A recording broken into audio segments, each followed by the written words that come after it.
परमेश्वर का हम धन्यवाद करते हैं सभी मसीह भाई बहनों को। जय मसीह की।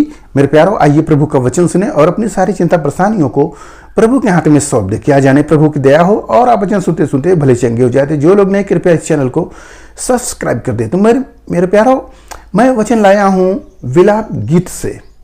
विलाप का मतलब होता है आपके जीवन में कई एक ऐसी बातें हैं जो विलाप का कारण है। लड़का बिगड़ा है, लड़की बिगड़ी है, माँ बाप बिगड़े हैं, बच्चों का देखभाल नहीं कर पा रहे हैं, या परिवार में लड़ाई या झगड़ा, पैसे की तंगी, तमाम ऐसी बातें हैं जो आपके जीवन में दुख भरा जीवन है, जो एक विलाप का कारण है, विलाप है।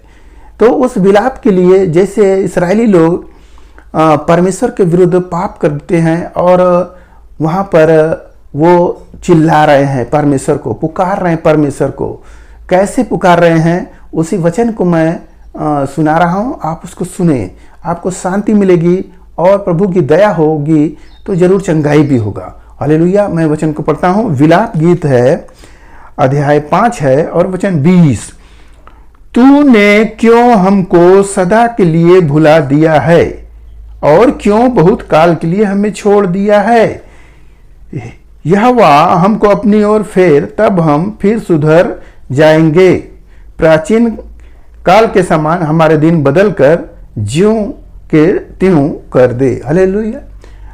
इस्राएली चिल्ला रहे हैं, परमेश्वर को पुकार रहे हैं कि हे प्रभु, जो पाप किए हैं प्रभु, हमें क्यों छोड़ दिए हैं अनंत बहुत काल के लिए, क्यों हमें भुला दिए हैं प्रभु। हे प्रभु, क्यों भुला दिए हैं। हे प्रभु, अपनी ओर फेर, तब हम सुधर जाएंगे। प्रभु की ओर वो कह रहे हैं कि हे प्रभु, तू अपनी ओर फेर, संसार की ओर नहीं। जैसे संसार, किसी को बीमारी आया तो दौड़ कर जाता है अस्पताल, या कोई कह दिया भूत प्रेत है तो ओझा के पास जाएगा, या झाड़ फूक वाले के पास जाएगा। तमाम ऐसी बातें हैं, लोग वहां पर चले जाते हैं। परंतु यहाँ वचन बोल रहा है, इस्राएली लोग बोल रहे हैं कि हे प्रभु, तू अपनी ओर फेर, तब हम सुधर जाएंगे।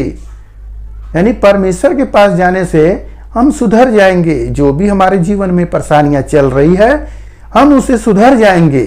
वह परमेश्वर से ऐसे बोल रहे हैं। तो परमेश्वर के उनको इतना भरोसा है कि जब हम परमेश्वर के पास जाएंगे तो सुधर जाएंगे। इसका मतलब है कि पहले वो लोग परेशानी में थे और परमेश्वर ने उनके जीवन में काम किया है। हालेलुया। तो सचमुच आप देखेंगे कई ऐसे एक विश्वासी हैं जो उनके जीवन में शुरू में परेशानी था और वो प्रभु के पास आए और प्रभु ने उन्हें चंगा कर दिया और वो आज़ाद की ज़िंदगी पाए। उसके बाद फिर लगे गलत काम करने। तो जब गलत काम करने लगे तब वो क्या करते हैं, इधर उधर दौड़ते हैं। दौड़ कर जब थक जाते हैं तब उनका मन प्रभु की ओर फिरता है। तो प्रभु की ओर जब मन फिरता है तो वो फिर आते हैं कलीसिया में और उसके बाद क्षमा होता है, प्रार्थना होता है, उसके बाद वो भले चंगे हो जाते हैं। हालेलुया। तो यहाँ जब हम प्रभु की ओर फिरते हैं तब हम सुधर जाते हैं। किससे सुधरते हैं? जो गंदे गंदे काम करने वाले थे, जो पाप करने वाले थे, जो चोरी करने वाले थे, जो शराब गुटखा खाने वाले थे, जो पत्नी को मारने वाले थे, बच्चों को कुछ खर्च नहीं देने वाले थे, ऐसे ऐसे लोग को प्रभु के पास आने से वो सुधर गए।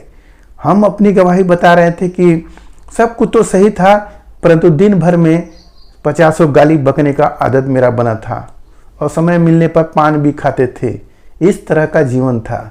सब भक्ति कर रहे हैं परंतु इस तरह का आदत था। बहुत से ऐसे लोग हैं मैसेज करते कि भाई मेरा नशा छूट जाए। नशा छूट जाएगा, परंतु आप फिर क्यों पकड़ रहे हो? सच्चे दिल से प्रभु को पुकारो, प्रभु तुम्हारा छुड़ाएगा। हमने भी प्रभु से क्षमा मांगा और प्रभु के वचन के अनुसार चला। प्रभु ने हमें वो गाली देना छुड़ा दिए।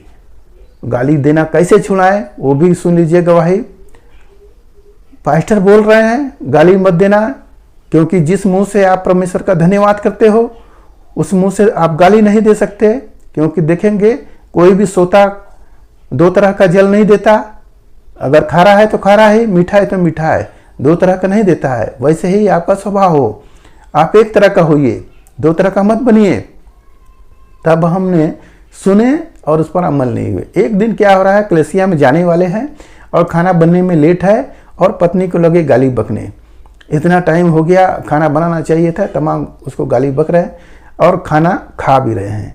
खाना वो दे रही है और उसको खा रहे कि इतना टाइम हो गया, कलीसिया में नहीं गए, बताइए। तो उस समय हम खाना खा के जाते थे, नए नए थे। अब क्या हुआ, मेरा दांत पर दांत लड़ गया और दांत मेरा हिल गया और इतना तेज दर्द करना लगा कि मैं खा नहीं सका। उसी क्षण मुझे याद आ गया कि मैंने गाली बका है, इसीलिए ऐसा हो रहा है। तो हम उसी टाइम सुधर गए और उसके बाद गाली नहीं दिए। हालेलुया। तो मेरे प्यारों, आपके जीवन में भी ऐसा हो सकता है। यदि आप बार बार गलतियां करें, एक दिन बहुत चोट खाएंगे। इसलिए समय रहते आप सुधर जाइए। परमेश्वर के पास जाने वाले हर एक चीज़ से पवित्र हो जाते हैं, तो आप भी पवित्र हो जाएंगे। परमेश्वर जैसे इस्राएलियों ने पुकारे और परमेश्वर ने उन्हें भला चंगा किया। और लास्ट हम वचन पढ़ते हैं, क्या तूने हमको बिल्कुल त्याग दिया है? क्या तू हमसे अत्यंत क्रोधित है? प्रभु से वो कह रहा है, क्या प्रभु आप हमको त्याग दिए हैं? क्या हमसे क्रोधित है? तो प्रभु का क्रोध कुछ पल का होता है, अपने लोगों पर वो ज़्यादा क्रोधित नहीं होता है, क्योंकि हम उसके बेटे और बेटियां हैं। तो वो परमेश्वर हम पर दया करता रहता है, अनंत करुणा करता रहता है। मेरे प्यारों, जब हम अपने संपूर्ण मन से यहोवा परमेश्वर की ओर फिरते हैं, यीशु मसीह के वचनों के अनुसार चलते हैं, तो परमेश्वर का जो वायदा होता है, जो वाचा है, वह सारे हमारे जीवन में पूरी होती है। हालेलुया। और वो हम पर निरंतर करुणा करता रहता है। मेरे प्यारों, आज के इस वचन से आपको पता हो गया कि हमारे जीवन में जो भी दुख परेशानियां हैं, जो भी समस्याएं हैं, यह न सोचे कि परमेश्वर ने हमें त्याग दिया, हमें छोड़ दिया है। नहीं, कुछ पल के लिए प्रभु ने आपको छोड़ा है ताकि तुम गलत कामों से मन फिराओ और सुधर जाओ। हालेलुया।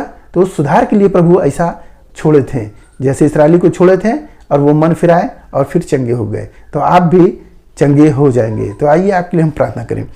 मान परमेश्वर, हम आपका धन्यवाद करते हैं इस मुसीबत याद के दिन प्रभु, जो ये वचन मिला, जितने ने सुने प्रभु उन्हें आशीष मिले। ये मेरे राजा, जो भी गलतियां गुनाह हुआ पिता परमेश्वर, जिस भाई ने कुछ किए हैं मन में पिता, उन्हें क्षमा करे प्रभु, वो मन को फिराए प्रभु, अब वचन के अनुसार प्रभु उन्हें चंगा करे। धन्यवाद करते पिता, जिस भाई ने देखे कार्यक्रम उन्हें आशीष मिले, उनके घर परिवार में सुख शांति बनी रहे, सभी लोग भले चंगे रहे। धन्यवाद करते हुए प्रार्थना यीशु मसीह के नाम में, आमेन।